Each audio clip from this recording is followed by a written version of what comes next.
Ciao amici, oggi vi lancio un bel quesito e cerchiamo di fare qualche valutazione. Ovviamente vi racconto la mia esperienza. Ho qui tre teleobiettivi di primo ordine. Il 100-400 Canon, e sapete quanto mi piaccia questo obiettivo e quanto ho fotografato insieme a questo tele così performante, questo zoom che mi soddisfa davvero appieno.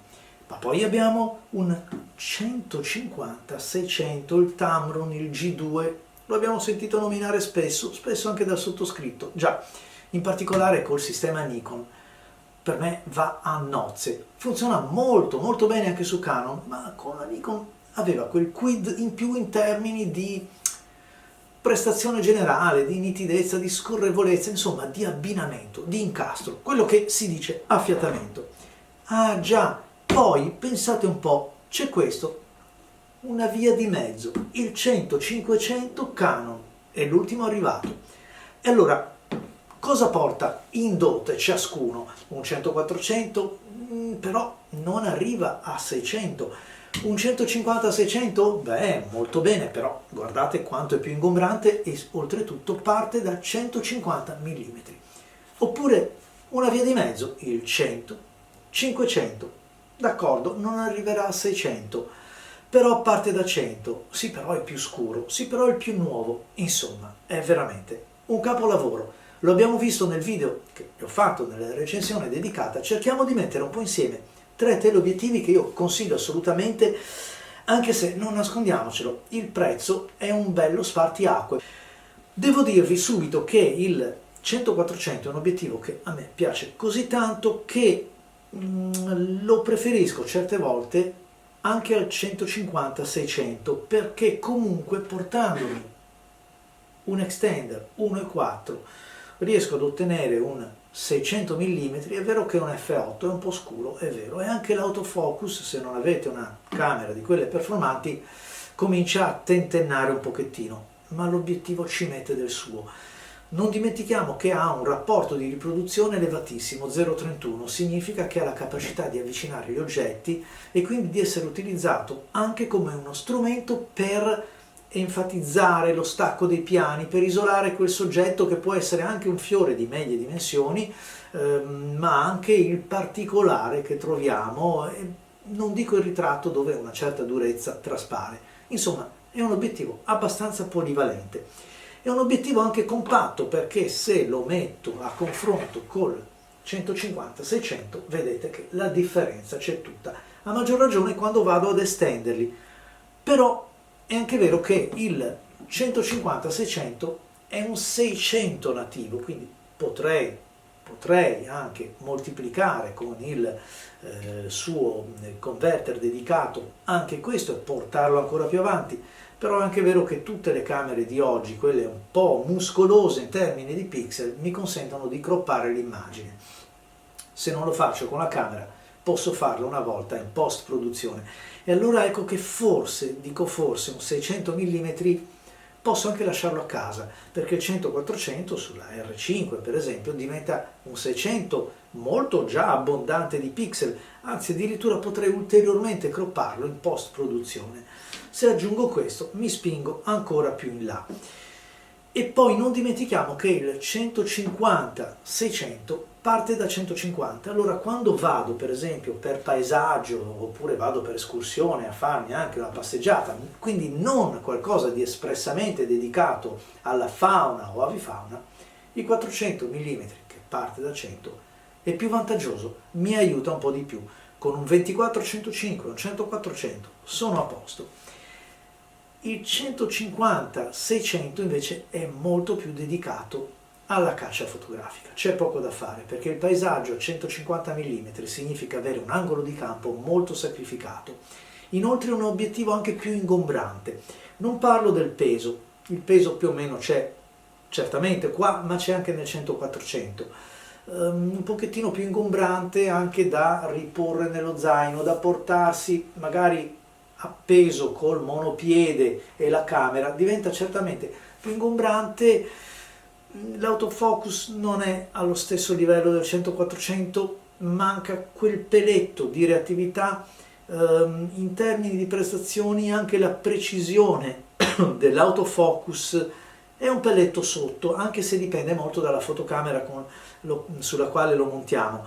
E ancora mi viene da dire sì, c'è quella leggera perdita di qualità a 600 mm, ma non è drammatica. Poi c'è tanta riserva focale, invece di 600 uso 550 e sono già protetto.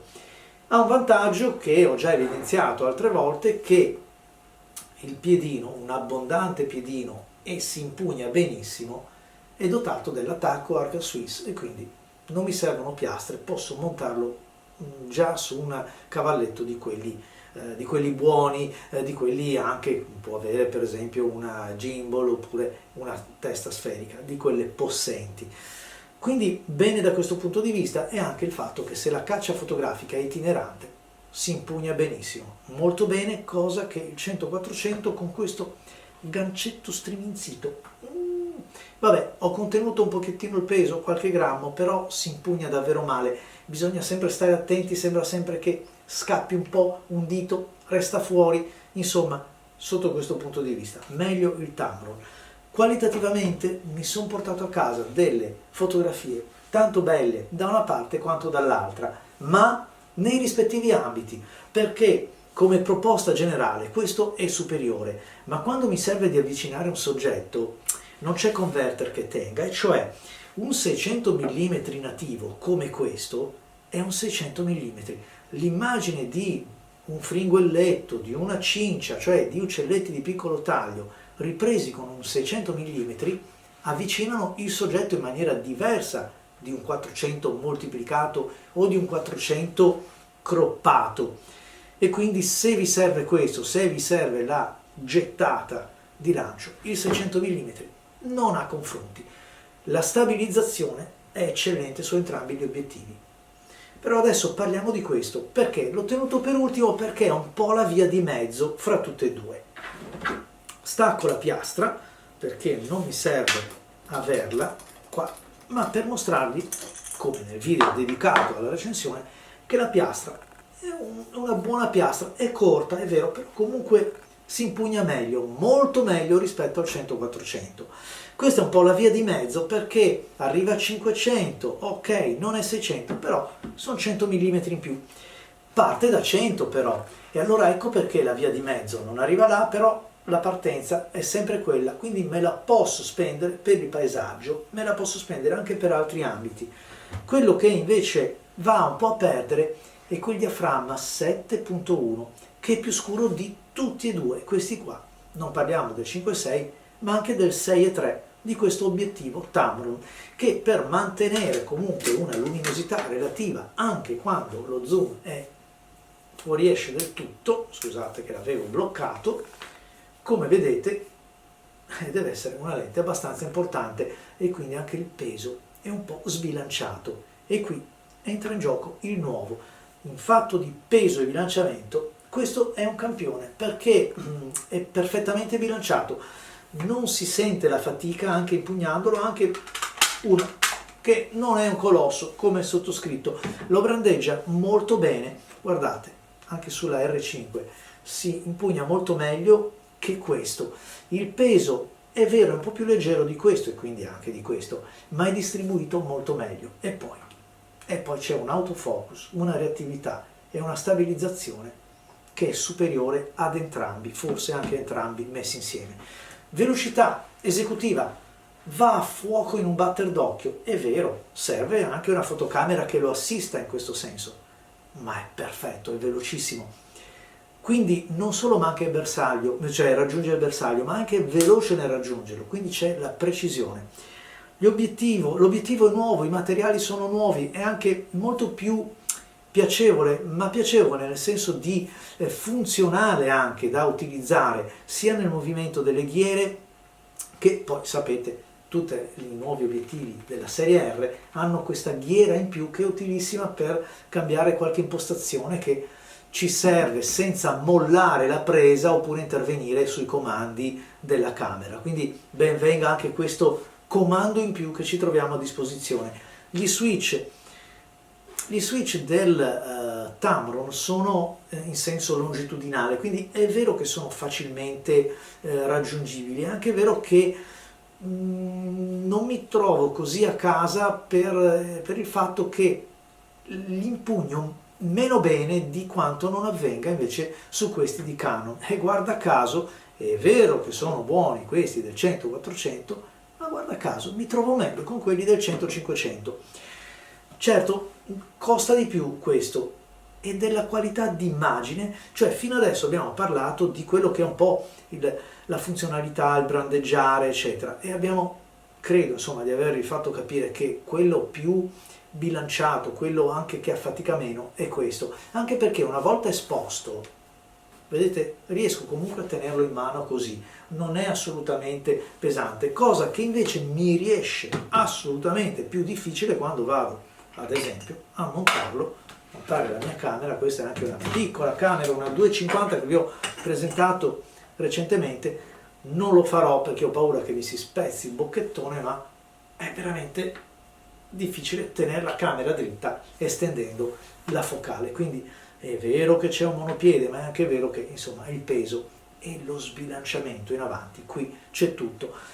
Sul 100-400 le cose vanno un pochettino meglio, però non bene del tutto come sul 100-500, perché? Perché il peso comunque è abbastanza in avanti e si sente, cioè mi affatica davvero il polso. Quindi dal punto di vista dell'ergonomia, senza dubbio, vince il 100-500. Dal punto di vista delle immagini lo guardiamo adesso insieme.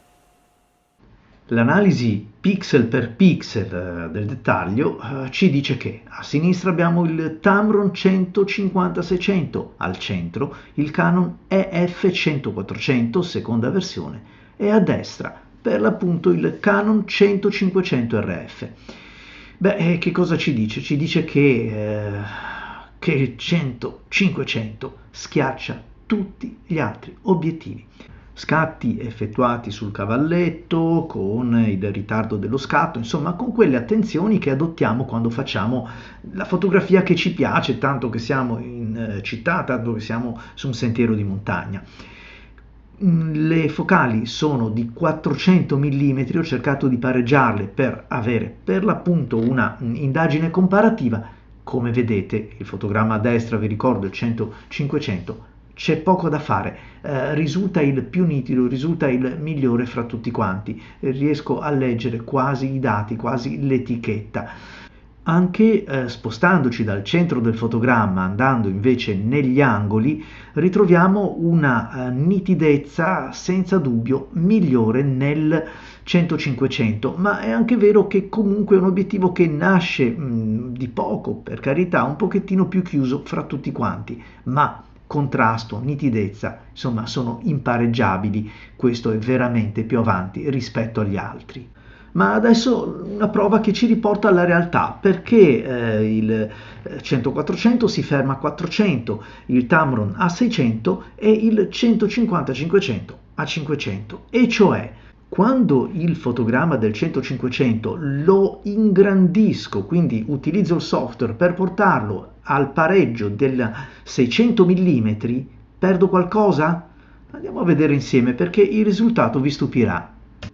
Lasciatemi dire che anche aprendo il RAW senza maneggiarlo, la percezione di nitidezza è qui a destra, sul Canon 100-500, sembra più croccante, sembra più contrastato ma leggibile al tempo stesso. Insomma, la tecnica, il progresso va avanti.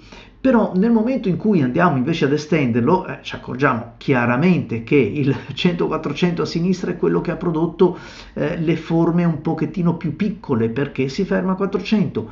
Qui al centro invece vedete il condizionatore, perché è quello fotografato che è il più grande fra tutti e tre. Diciamo subito che il 100-400 lo mettiamo un po' da parte perché non è troppo distante dai 600 mm, servirebbe il moltiplicatore. Lavoriamo sul 150-600 e il 100-500. Quello che vorrei dirvi è che non ho applicato alcuno resampling, non ho maschere di contrasto né niente, ho solo aumentato la visualizzazione dei pixel, perché potrete vedere che qui sono al 177% per l'appunto con il Canon, ma la nitidezza, invece che sgranare, è ancora maggiore, ma molto superiore rispetto al 150-600, rispetto al Tamron.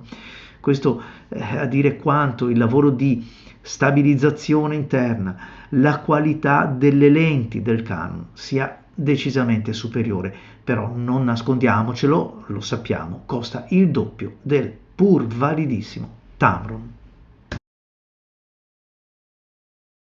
Ma a proposito di stabilizzatore, ho voluto fare un confronto diretto fra il 100-400 e il 100-500. Qui vediamo, e lo potete vedere anche nelle prossime immagini, un confronto diretto, questo è il 100-500 ad un 25esimo di secondo. Lo scatto non è nitido, così come questo 100-400 a un trentesimo di secondo, però è ancora peggio.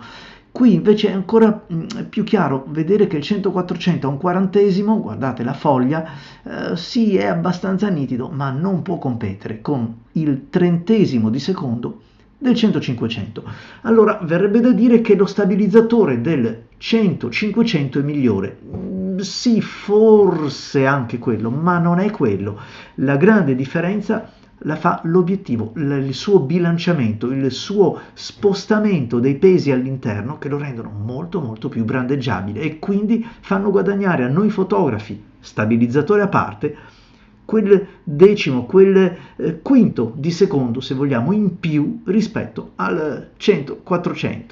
E allora lascio a voi le conclusioni. Le immagini le avete viste. Qualcuno fa meglio questo, qualcuno fa meglio quell'altro, qualcuno fa bene entrambe le cose, però ahimè manca un po' nella velocità, oppure quello è così buono però che fatica a portarlo.